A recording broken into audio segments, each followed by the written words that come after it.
ताडम्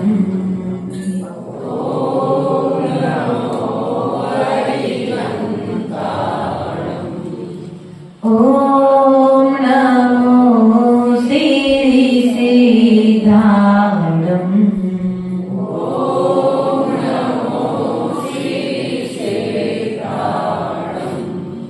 ॐ नमो आयर्याडम्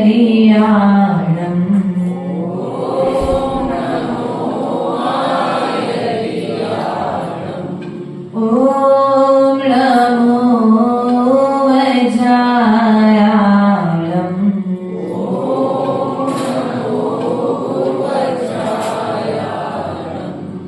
ॐ नमो लोरे सबसाउडम्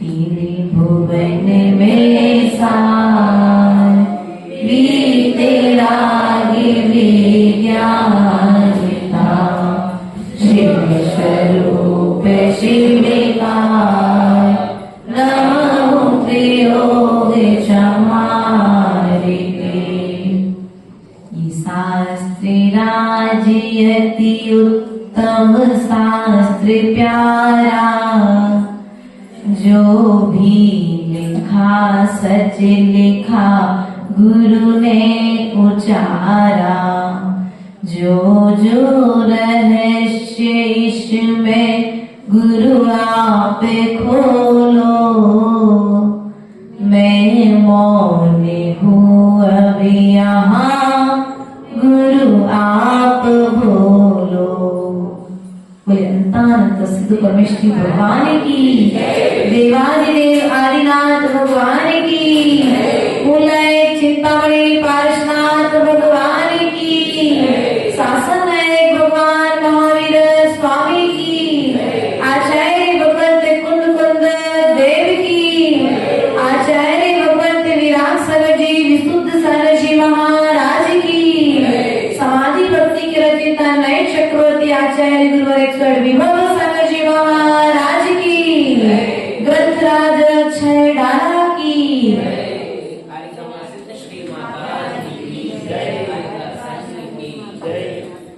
प्रिय बंधुओं, पंडित दौलत राम जी कृत इस छेड़ाला ग्रंथराज को हम सभी अपने ज्ञान के द्वारा समझने का प्रयास कर रहे हैं। समझ करके समझने का प्रयास कर रहे हैं और संभल करके आचरण करने का पुरुषार्थ कर रहे हैं और आचरण करके एक दिन सिद्ध पद को प्राप्त करने का पुरुषार्थ कर रहे हैं। प्रिय बंधुओं, पूर्व में पंडित दौलत राम जी ने यहाँ पर कहा था कि यह जीव कई बार अनंतों बार एक इंद्रिय जीव हुआ, एक इंद्रिय से दो इंद्रिय हुआ, दो इंद्रिय से तीन इंद्रिय हुआ, तीन इंद्रिय से चार इंद्रिय हुआ, चार इंद्रिय से असंगी पंच इंद्रिय हुआ और अब पंच इंद्रिय के बाद संगी पंच इंद्रिय मनुष्य पर्याय को इस जीव ने धारण किया है।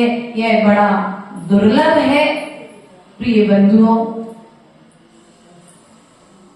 पंडित दौलत राम जी ने पूर्व में कहा था कि यह जीव जब सैनी और असैनी के भेद से पंचेंद्रिय हुआ तो इस जीव ने एक इंद्रिय में तो मन नहीं था, दो इंद्रिय में मन नहीं था, तीन इंद्रिय में मन नहीं था, चार इंद्रिय में पंचेंद्रिय असंगी में मन नहीं था, लेकिन इस जीव ने किस किस तरह के दुखों को भोगा है।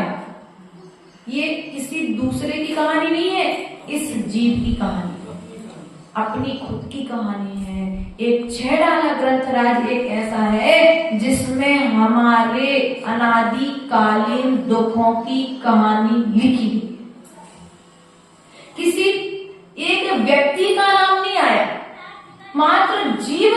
देकर के पंडित दौलत राम जी ने इसको प्रस्तुत किया है।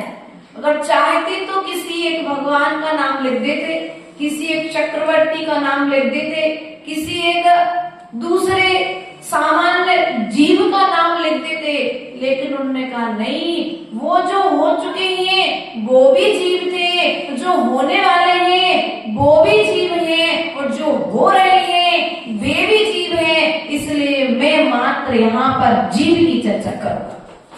इसलिए उन्होंने जीव की चर्चा की है। कबहु पंच इंद्रिय पशु भयो, क्या हुआ है जीव? कभी पंच इंद्रिय पशु भया, लेकिन कैसा हुआ? मन के बिना हुआ। मन की व्यवस्था तो देखो भैया, संगी असंगी के भेद से जीव मन के लिए तरसते हैं, और हमारे पास सोचने समझने की शक्ति है। आप सोचने समझने की शक्ति अर्थात पसंद करने की शक्ति है। आप जिस चीज को लाइक करते हैं उस चीज को अपने पास में प्राप्त करने का अर्थात उसे पुरुषार्थ करके अपने पास तक ले आते हैं। लेकिन जिस चीज को आप पसंद नहीं करते उसे दूर हटा देते हैं। लेकिन हमने संसार की वस्तुओं को तो हटाया है और जोड़ा है, लेकिन पंडित दौलत राम जी कहते हैं कि असंगी पंचेंद्रिय पर्याय जो मिली है ये हमारे लिए मन का दुरुपयोग करने के कारण। भैया मिली कि नहीं मिली? सत्य बात है। क्योंकि जब आपके लिए मौका मिला था कि आप भगवान को स्पर्श कर सकते हैं, भगवान को उठा सकते हैं, भगवान का अभिषेक कर सकते हैं, भगवान का प्रक्षालन कर सकते हैं, लेकिन उस समय हमने जानबूझ करके आलस आ रहा था। शक्ति मिली थी भगवान की पूजन करने की, शक्ति मिली थी भगवान को देखने की, शक्ति मिली थी भगवान की गुणों का गुणानुवाद करने की, शक्ति मिली थी गुरुओं का आहार दान देने की। उस समय दिया नहीं। सो अब असंगी पंचेंद्रिय में पहुंच गए तो अब तुम्हारे लिए वो मौका मिलने वाला नहीं है।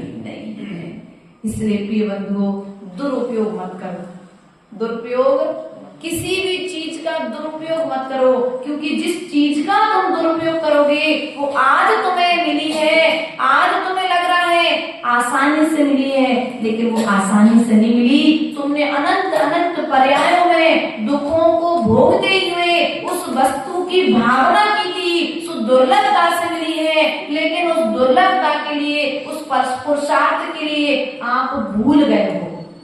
भैया कोई बच्चा दिन रात मेहनत करे और उसे सीए में, डॉक्टर में, इंजीनियर में उसका सिलेक्शन हो जाए, कितनी खुशी होती है उसको। वो झूम उठता है, आकाश को चूमने के लिए उठ जाता है। उसकी खुशी का कोई बार नहीं रहता है। लेकिन हमारी स्थिति क्या है कि हमने जो जो चाहा था वो सब कुछ हमें मिल गया, लेकिन मिलने के बाद हम उपयोग करना नहीं सीख पाए। यदि सच्चा उपयोग, सही उपयोग करना सीख जाते, लोगों ने कहा मोबाइल बुरा है, किसी ने कहा टीवी बुरी है, किसी ने कहा मंदिर बुरा है, किसी ने कहा शास्त्र बुरा है, किसी ने कहा गुरु बुरे हैं, किसी ने कहा माँ बुरी है, किसी ने कहा पिता बुरे हैं। ध्यान रखना, ये कोई भी चीज बुरी नहीं थी। मोबाइल बुरा है क्या भैया शैलेश? तत्व का निर्णय करना। मोबाइल बुरा है क्या? टीवी बुरी है क्या? ना टीवी बुरी है ना मोबाइल बुरा है। हम उस वस्तु का जैसा उपयोग करेंगे वस्तु वैसी है। यदि गलत उपयोग करेंगे तो मोबाइल बुरा है, टीवी बुरी है, और यदि सही उपयोग करेंगे तो वही साधन हमारे लिए साधना में सहयोगी बन सकते हैं। आपके लिए ज्ञान, साधु के लिए तो अलाउड ही नहीं है, हमारे लिए तो नो एंट्री इन सब चीजों के लिए, क्योंकि जिनवाणी हमारे लिए साधन है साधना के लिए। मोबाइल साधु के लिए साधन नहीं है। लेकिन हमने क्या किया? जिनवाणी रखना नहीं पड़े तो बढ़िया आनंद से ध्यान रखना। हमने पूर्व में भी आपको बताया था कि भोजन मोबाइल में देख करके कर लोगे क्या? बोलो तो। भोजन मोबाइल में देख करके नहीं हो सकता, पेट नहीं भर सकता। मात्र भोजन मोबाइल में देखने से इच्छा शक्ति जागृत तो होगी, लेकिन इच्छा शक्ति की पूर्ति नहीं होगी। उसी प्रकार से मोबाइल से जिनवाणी पढ़ तो लोगे, लेकिन वो अनुभूति नहीं आएगी। जैसे उदाहरण के लिए समझो, एक नकली गुड्डा, समझ भैया, एक नकली गुड्डा तुम्हारे हाथ में दे दिया जाए, कैसी अनुभूति होती है? ठीक है, मानसिकता पहले से एक नकली गुड्डा है। आप लोग पाठ करते हैं ना सौधर्मेंद्र का, जब पंचकल्याण होता है तो कैसी अनुभूति आती। लेकिन वहीं पर यदि एक असली बच्चा आपके हाथ में दे दिया जाए, उस समय कैसी अनुभूति होती है? बोलो तो ममता दीदी। एक नकली गुड्डा तुम्हारे हाथ में दिया जाए और एक थोड़ी देर बाद असली बच्चा आपके हाथ में दिया जाए, दोनों की अनुभूति में जिस प्रकार से भेद आता है, उसी प्रकार से मोबाइल से जिनवाणी पढ़ने में और साक्षात जिनवाणी पढ़ने में भेद आता है। इसलिए प्रयास और पुरुषार्थ करिए, अपने हाथ में जिनवाणी लेकर के पढ़ना। क्या करना? क्योंकि जिस प्रकार से मोबाइल में भोजन देखने से पेट नहीं भरेगा, उसी प्रकार से कर्म की निर्जरा मोबाइल से नहीं होगी। जिनवाणी के पेज पलटने से कर्म की निर्जरा होगी। और आचार्य गुरुदेव तो ये तक कहते हैं कि जिनवाणी के पेजों को जो पलटता है, एक दिन उसकी किस्मत पलट जाती है। पढ़ना नहीं आता कोई बात नहीं, एक शुद्ध कपड़ा ला करके जिनवाणी के पेजों का मार्जन कर लो, कर्म का परिमार्जन हो जाएगा। इसलिए प्रयास करिए, इस मन का दुरुपयोग करना बंद करिए। किसका दुरुपयोग? मन का दुरुपयोग। हमारा मन जहाँ जा रहा है, जो जो चाह रहा है, हम उसे सब कुछ दे रहे हैं। लेकिन एक बार अपनी आत्मा से भी तो पूछ लो, क्या तुम्हें यह अच्छा लग रहा है? नहीं पूछा ना। आजकल स्थिति बस यही है, घर में बच्चों को जो चाहिए है वो आ रहा है, बड़ों से पूछने की फुर्सत नहीं है। अब जब अपने घर में रहने वाले बड़ों का सम्मान नहीं कर रहे हो, तो अपनी आत्मा का सम्मान कैसे करो? क्योंकि ये जो नैतिक शिक्षाएं हैं, ये कहीं बाहर में नहीं मिलती है, ये स्वयं की घर से प्रारंभ होती है और घर से चलकर के मंदिर में आती है और मंदिर में आकर के वे आचरण रूप में प्रफुल्लित होती है, तब प्रस्फुटित होती है और प्रस्फुटित होकर के वे ग्रंथों में लिख दी जाती हैं। इसलिए आचरण का पाठ हमारी पहली पाठशाला हमारा परिवार हुआ करता है। हमारी पहली पाठशाला हमारा घर हुआ करता है। पहले शिक्षक हमारे माता पिता हुआ करते हैं। इसलिए प्रिय बंधुओं, आप जैसी जैसी वस्तुओं का उपयोग करेंगे, आपके आगे आने वाली पीढ़ी भी उन वस्तुओं का उपयोग करेगी ना। आपको कहना नहीं पड़ेगा, आप करना प्रारंभ कर दो, बच्चा अपने आप करना प्रारंभ कर देगा। इसलिए प्रयास और पुरुषार्थ करिए। मन के बिना हमने अनादि काल निकाल दिए। आदिनाथ के समय में भी जीव था भैया। आदिनाथ बड़े कि आप बड़े हैं? आप कैसे बड़े हो गए बताओ? आत्मा से बड़ा हूँ, लेकिन गुण की अपेक्षा से देखा जाए तो, गुण की अपेक्षा से यदि देखा जाए तो भगवान आदिनाथ बड़े हैं, और जीव की अपेक्षा से देखा जाए तो ना आदिनाथ बड़े हैं और ना हम बड़े हैं। दोनों बराबर हैं। क्या है? दोनों। बस उन्होंने अपने गुणों को प्रकट कर लिया है और हमारे गुणों पर कर्मों का भी आवरण पड़ा हुआ है।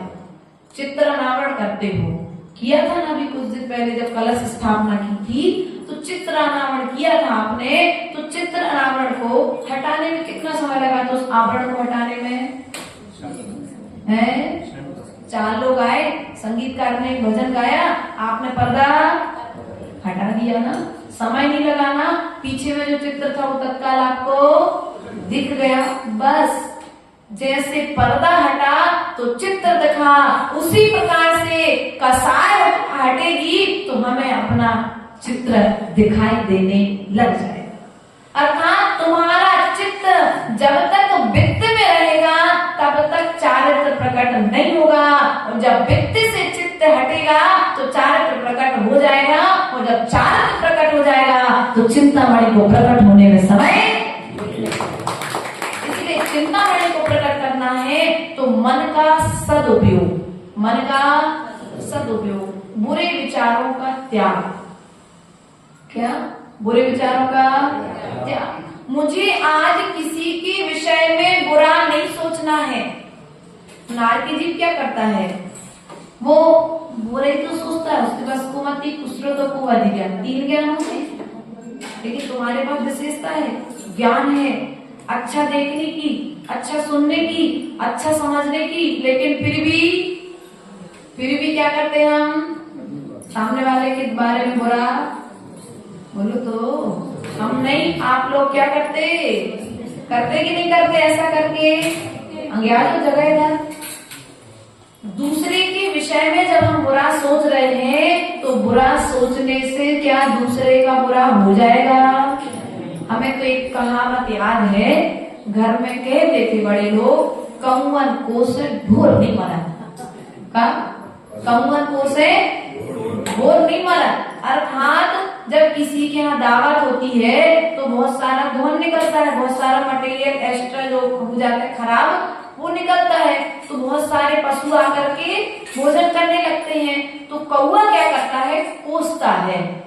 अब वो चाहे तो काव काव करके मित्रों को तो बुला, तो उसकी विशेषता भी है, उसके दोष भी है, देखने का तरीका। तो वो क्या करता है? कोसता है पशु के लिए कि ये पशु पूरा खा लेगा तो मुझे खाने के लिए नहीं बचेगा। तो वहीं पर ऐसे कुछ जीव भी होते हैं संसार में, होते कि नहीं होते? जो दूसरे की तरक्की को देख करके भीतर उनकी दुकान ज्यादा चल रही, उनको मकान एक तो अच्छा बन गया, उनकी बहू, अरे इतनी अच्छी बहू, क्या हुआ? मन मिला था किस चीज के लिए? भगवान का गुणानुवाद करने के लिए। आंखें मिली थी भगवान को देखने के लिए, कान मिले थे जिनवाणी सुनने के लिए, पैर मिले थे भगवान के मंदिर तक आने के लिए, हाथ मिले थे दान देने के लिए, मस्तिष्क मिला था झुकाने के लिए भगवान के चरणों में, जिह्वा मिली थी कीर्तन करने के लिए। लेकिन हमने किया क्या? तैयारी कहाँ की चल रही है? अब बोलो, बैक कि आगे बढ़ोगे? बैक होना है। हम पीछे कहाँ चली जा रहे हैं? हम आपकी बता रहे स्थिति, कहाँ जाओगे? यदि इनका दुरुपयोग करोगे तो बैक हो जाओगे, रिटर्न आगे टिकट मिलने वाली, क्योंकि हमारा अनादिकाल से हेड ऑफिस यदि कोई रहा है तो वो एक इंद्री पर आ रही है, क्योंकि इस जीव ने अनादिकाल से अधिक समय यदि सबसे ज्यादा कहीं बिताया है तो एक इंद्री पर्याय में बिताया है। और पुनः यदि इनका दुरुपयोग करोगे तो कहाँ पर जाओगे? बोलो तो, जाना है, कुछ भी नहीं करना है, जो करते आ रहे हो वही करते रहो, आराम से पहुंच जाओगे जहां से आओ वहीं। हाँ, जहां से आए हो वहां जाने के लिए कुछ भी नहीं करना। हम जो बात कह रहे हैं उसको सुनना, लेकिन यहाँ से निकाल देना। हम आपको उपाय बता देते, क्योंकि आपको बड़ा दुख होगा कि छोड़ करके आए पूर्व के इष्ट मित्रों को, नाली में जो कीड़े तुम्हारे साथ में थे उनकी याद आ रही होगी, जो जानवर तुम्हारे साथ में रहते थे, फिर उनके यहाँ दूसरे की फल सब्जी खाते थे, पेड़ पौधे खाते थे, तो लोग डंडा मार के तुम्हें भगा देते थे, तुम दुखों की याद तो नहीं आ रही? बोलो तो, याद आ रही क्या? अगर याद आ रही है तो आज भी दुरुपयोग करो। यदि याद आ रही है तो आज भी दुरुपयोग करो, कोई दिक्कत नहीं, आप पुनः उसमें पहुंच जाओगे। यदि आपको याद नहीं आ रही है और याद आकर के उन दुखों से बचने की भावना ऐसी हो रही है, तो अपने मन का सदुपयोग करना प्रारंभ करो। मन का सदुपयोग, क्योंकि मन को यदि जीत लिया तो सब कुछ जीत लिया, और मन को यदि नहीं जीता तो तुमने कुछ भी नहीं जीता। आचार्य गुरुदेव कहते हैं, जोड़वे के लाने 3 लोग, जोड़वे के लाने 3 लोग की पूरी संपत्ति जोड़ लो, छोड़वे के लाने 3 चीजें। जोड़वे के लाने 3 लोग और छोड़वे के लाने 3 चीजें, राग, द्वेष और मोह। जोड़ने के लिए 3 लोग, छोड़ने के लिए बोलो तो ओ जी 3, छोड़ने के लिए 3 चीजें कौन सी? राग, द्वेष और मोह है।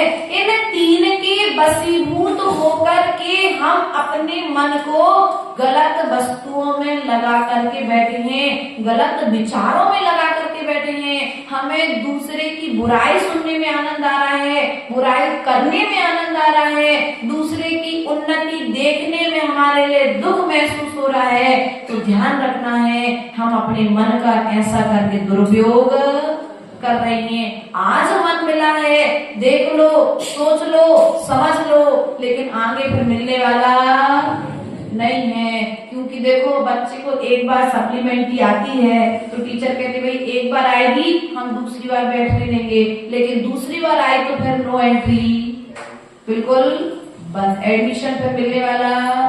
फिर अगर बैठना है तो पिछली क्लास में, आगे की क्लास में एडमिशन मिलेगा क्या भैया? नहीं मिलता है ना। तो हमें आगे की क्लास में यदि एडमिशन प्राप्त करना है तो हमारे लिए क्या करना पड़ेगा? अपने मन का सदुपयोग। क्या करना पड़ेगा? मन का सदुपयोग करना पड़ेगा।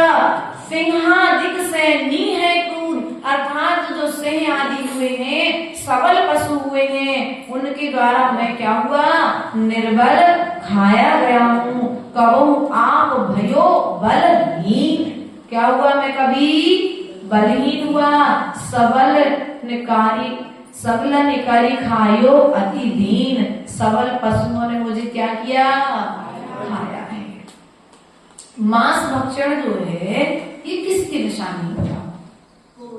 निर्बलता की निशानी है कि अपने सबलता की निशानी है? हम निर्बल अपने आप को स्वयं साबित कर रहे हैं। हम अपने कुछ इंद्रियों की, मात्र रसना इंद्रिय की पूर्ति के लिए क्या करते हैं? निर्बल पशुओं पर आक्रमण करके उनका भोजन करते हैं। प्रिय बंधु, ध्यान रखना, ये जो भोजन करना है ये पशु पर्याय में जाने की तैयारी है। ये संस्कार पशु पर्याय का आपके साथ में आया है, क्योंकि कहते हैं जन्मों जन्मों के संस्कार एक साथ में जीव के साथ में चलते रहते हैं। तो जब हम शेर की पर्याय में थे तो हमने क्या किया? निबल पशुओं पर आक्रमण करके उनका भोजन किया है। मांस किसका भोजन है? शेर का। किसका भोजन है? शेर का भोजन है। लेकिन शेर का काम अब कौन करने लगे? मनुष्य। तो बताओ क्या हुए वे? त्रियंश गति के जीव हो गए कि नहीं हो गए? अब त्रियंश गति के जीव आज नहीं हो, लेकिन आज आचरण से तुम त्रियंश गति के जीव बने हो, कल तुम सही में त्रियंश गति के जीव बनने वाले हो। इसलिए प्रयास करो कि पुरुषार्थ करो कि हमें पुनः ऐसा कोई कार्य ना करना पड़े। हमारे पास यदि धन है तो उस धन के बल पर हम जिनालय का निर्माण तो करवाएं, जिनेंद्र भगवान की प्रतिमा तो रखवाएं, भगवान के मंदिरों में दान तो दें, गुरुओं के विहार कराएं, शास्त्र छपवाएं, जीर्णोद्धार कराएं, लेकिन कभी हमारे धन का उपयोग कभी किसी कत्ल खाने को खुले में न हो, ऐसा प्रयास करें। क्योंकि आप सबल हो, धन से बलवान हो। जब धन से बलवान हो तो धन का दुरुपयोग करना बंद कर दो। भैया, तुम्हारे धन का उपयोग हम साधना के साधन कम एकत्रित कर पाते हैं। हम भौतिक सुविधाओं के साधनों को एकत्रित करने में अपने धन को व्यर्थ में गवा देते हैं। इसलिए प्रयास करो, अपनी सबलता का उपयोग, ज्ञान तुम्हारे पास बहुत है। किसी व्यक्ति के पास में बहुत अच्छा ऑप्शन है कि एक बार सुनाओ बिल्कुल याद हो जाता है, लेकिन उस ज्ञान का उपयोग क्या करोगे भैया? उस ज्ञान का उपयोग क्या करोगे? देखो पूजा छावड़ा, विकास छावड़ा आपके बीच में इंदौर में अमेरिका रिटर्न है ना, अमेरिका में नौकरी करते थे। उनको लगा कि नहीं ये धन हमारे कोई काम का नहीं है, हम यदि जिनवाणी की सेवा करेंगे तो हमारा यह ज्ञान जिनवाणी के उपयोग में आएगा, और जिनवाणी का जब जिनवाणी में लगाएंगे तो वह ज्ञान दूसरों के उपयोग में आ जाएगा। उन्होंने अपने ज्ञान को कहाँ लगा दिया? जिनवाणी की सेवा में लगा दिया। और हमारे पास ज्ञान होता तो हम बच्चों को ज्ञान के बल पर धन कमाने की कला तो सिखा रहे हैं, लेकिन ज्ञान के बल पर धर्म कराने की कला, और जब धर्म कराने की कला नहीं सिखा रहे हो तो ध्यान रखना एक दिन ऐसा आएगा कि पहले के समय में शैलेश भैया तुम्हारे दादा ने तुमको मंदिर तक छोड़ दिया, आप आ गए। जब दादा बूढ़े हुए तो दादा ने कहा बेटा मुझे मंदिर का रास्ता नहीं पता, मुझे ले चलो। ऐसा करके दादा लेकर के तो बच्चा बड़ा खुशी होता था, देखो दादा को घर मंदिर का रास्ता नहीं पता, आज मैं दादा को मंदिर लेकर के जा रहा हूँ। वो बड़ा खुश होता था, प्रसन्न होता था। लेकिन आज स्थिति क्या है बोलो तो? मंदिर नहीं चलते, कहीं पार्क में घूमने चले हैं। मंदिर के दरवाजे पर बैठता नहीं व्यक्ति, पार्क में जाकर के बैठेगा, पार्क में जाकर के घूमेगा।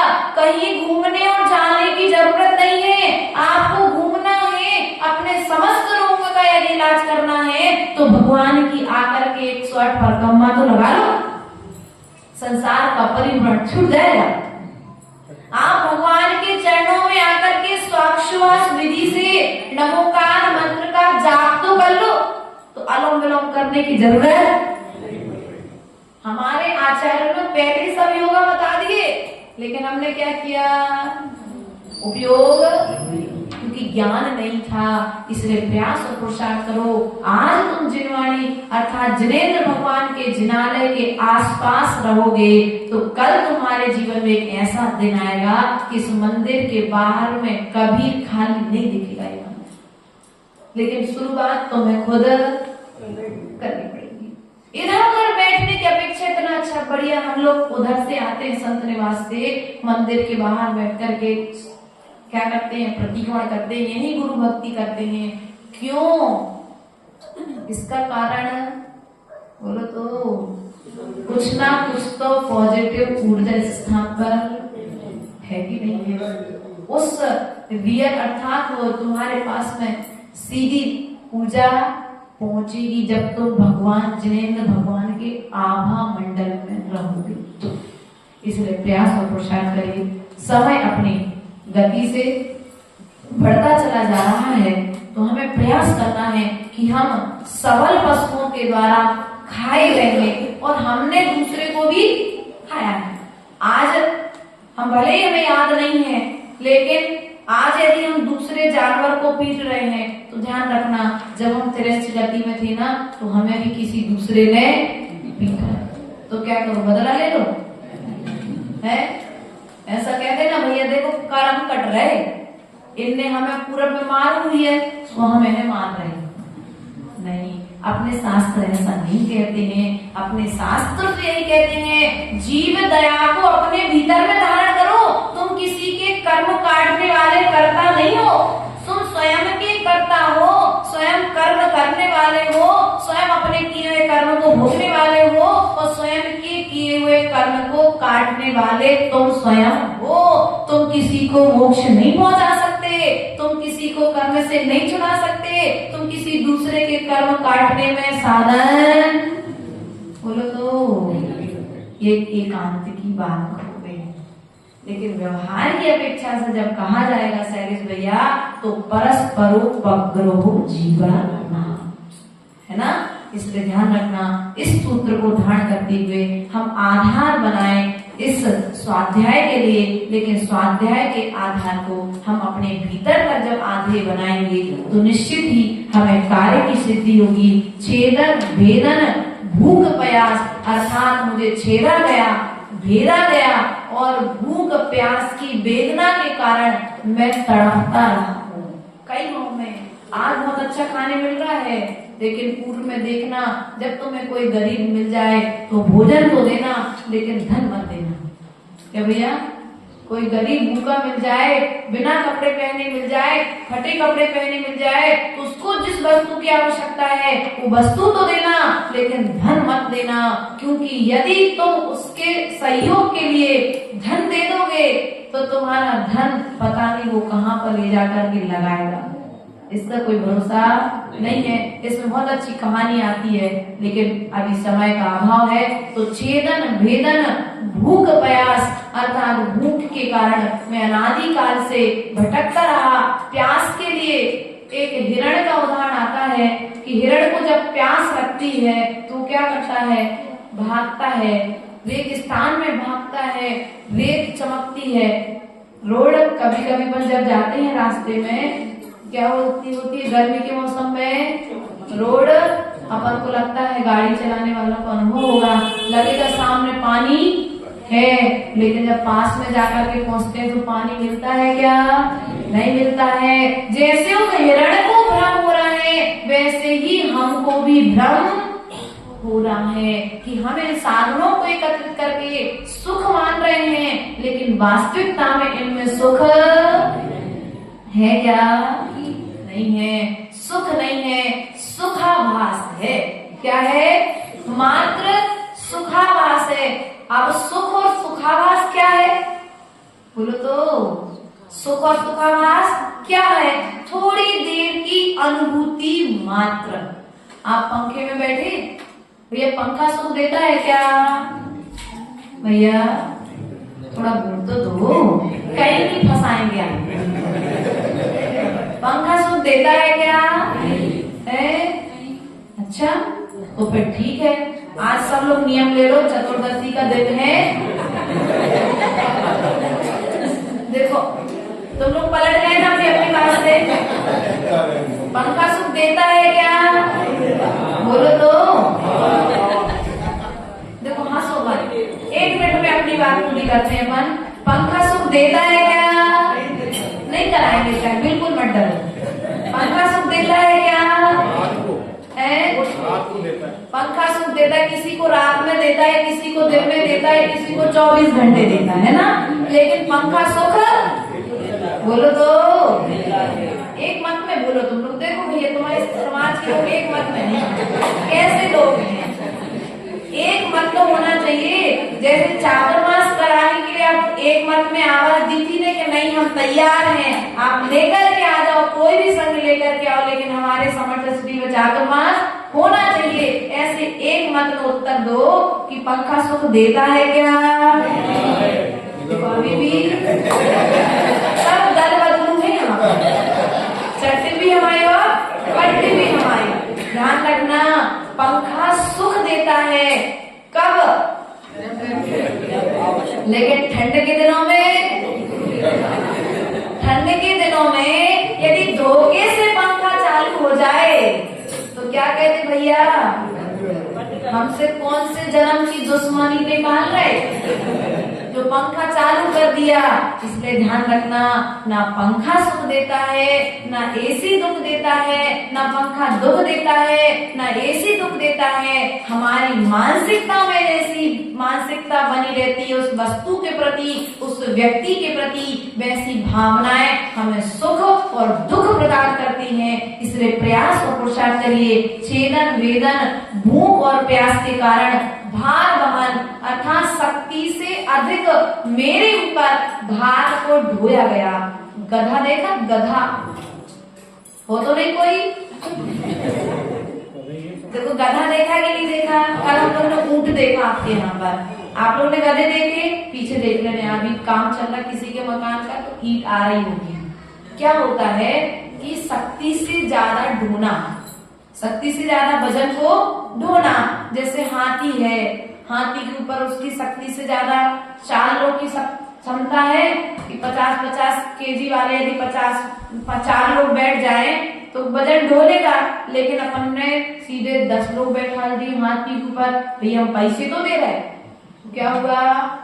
आप उस हाथी के लिए दुख, उस गधे की क्षमता नहीं है ईंट ढोने की, रेत ढोने की, लेकिन फिर भी हम उससे डुबा रहे हैं। तो ऐसे हमने भी, हमारे ऊपर में भी ऐसा वजन ढोया गया है, और आज भी हम क्या कर रहे हैं?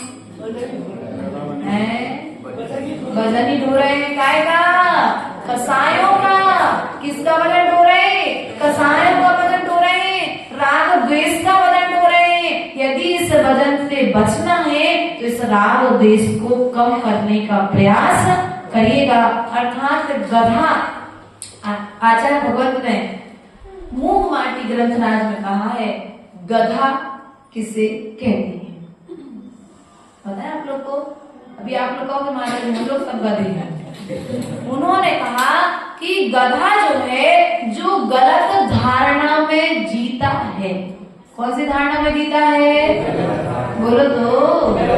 गलत धारणा में जीता है वो गधा है। और आप लोग गलत धारणा में जीते हो कि सही धारणा में? है फिर भी दो बात, गलत धारणा में जीते हो। कर्ता होने की जो बुद्धि आपके अंदर है, जब तक मैं हूँ तब तक इस परिवार का पालन हो रहा है, यदि मैं नहीं रहूंगा तो मेरी पत्नी भूखी मर जाएगी, मेरे बच्चों का पालन नहीं होगा। ध्यान रखना, तुम्हारे मरण के बाद तुम जब थे तो नमक रोटी खाते थे, और जैसे तुम गए पता नहीं इनका कैसा पुण्योदय आया कि बढ़िया रसगुल्ला रोटी खा रहे, बढ़िया, और एक ही जगह 2 खाते हैं। और तुम्हारे तेरहवीं होती है तो 13वीं में भी बढ़िया रसगुल्ले, बोलो तो। बनवाते कि नहीं बनवाते हो? डबल मीठा खाते हैं, और तुम जीवन भर इस भावना को ढोते रहते हो कि हम इनका पालन कर रहे हैं, यदि हम नहीं करेंगे तो इनका। तुम एक दिन नहीं रहती माता घर में, तब भी बच्चा पेट भरता है कि नहीं भरता है, पति भोजन करता है कि नहीं करता है, ससुर का काम होता है कि नहीं होता है, सासू का काम होता है कि नहीं होता है, सब काम होते हैं, कोई भी काम रुकता नहीं है। लेकिन हमारी मानसिकता क्या बनी है? मैं नहीं होगा तो क्या होगा?